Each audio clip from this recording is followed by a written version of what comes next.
Hey, this is Stu with the Military Investor Network, and today I'm going to go over an example of how real estate creates wealth 5 different ways.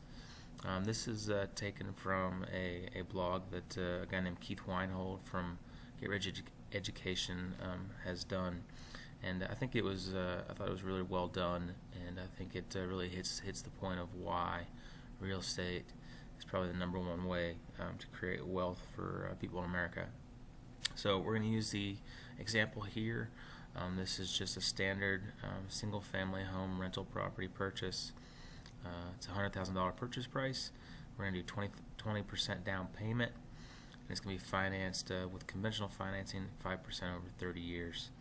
And so we're going to say it's $200 cash flow after all expenses have been paid.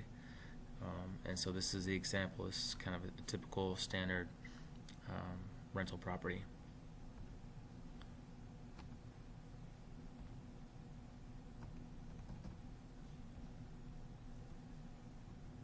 So the first way that real estate creates wealth is appreciation, and this is kind of obvious. Standard appreciation historic rate is 6%. So year one, the $100,000 purchase price, 6% appreciation to 106 will give you a $6,000 gain. And so based off of your down payment of $20,000, so 6,000 divided by 20,000, the return on the investment is 30%. Cash flow, and this is kind of the primary reason that people buy rental properties, is the cash flow. So your rent income minus all of your expenses, and all the expenses include your mortgage, your property tax, your insurance, your property management, repairs, and capital expenditures, and vacancy. So after all that, it leaves you with $200 a month of positive cash flow. So over a year span, at $2,400, divide that by your $20,000 down payment, and your cash on cash return equals 12% for the first year. And number 3 is loan paydown. So instead of you basically paying down your loan, your renter is doing that for you. They're paying the loan, and you're having positive cash flow after that.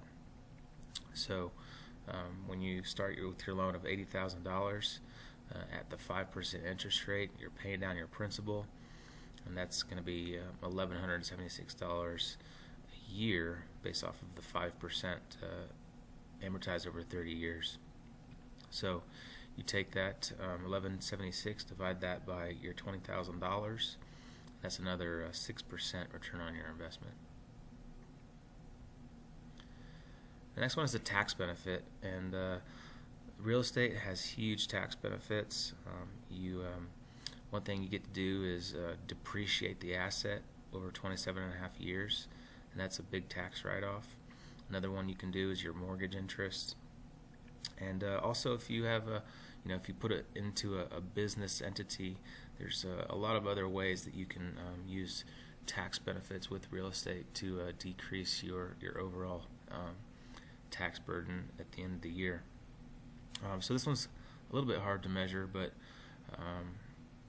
we'll use Keith Weinhold's example there and say it's going to be another 2% from deductions for your return on your investment. And the last one is inflation hedge. This one kind of gets missed quite a bit, and but it's still pretty important, and it's another reason why a lot of the experts say to not pay cash for a house. If you are hedging against inflation, basically your $80,000 loan today is going to be diluted over time because the dollars are going to be worth less later on down the road as inflation increases. Typically the standard rate of inflation is 3%. So as it goes on, your loan will be easier to pay back because it will be of less value in comparison to the dollar back when you got the original loan. So we'll call that another 3% return on your investment. So if you add all those up, the 5 ways that real estate can increase your wealth, look at the total return on your investment, your appreciation of 30%, your cash flow of 12%, your loan pay down of 6%, your tax benefit of 2%, and your inflation hedge of 3%. That adds up to a total of 53% rate of return on a single family rental property.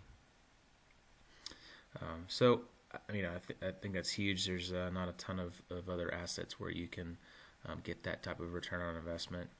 Even if things went wrong, say you halved that return, you would still get a 26% return on your money.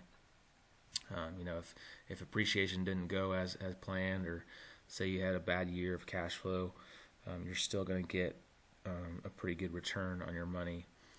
Way better than just taking your money and leaving it to somebody else to manage in a stock portfolio or a mutual fund. So I thought that was really good, and I hope you guys learned something. And if you have any questions, please give us a shout. You can send us an email or go to our website, militaryinvestornetwork.com. And please like this video and share it with others.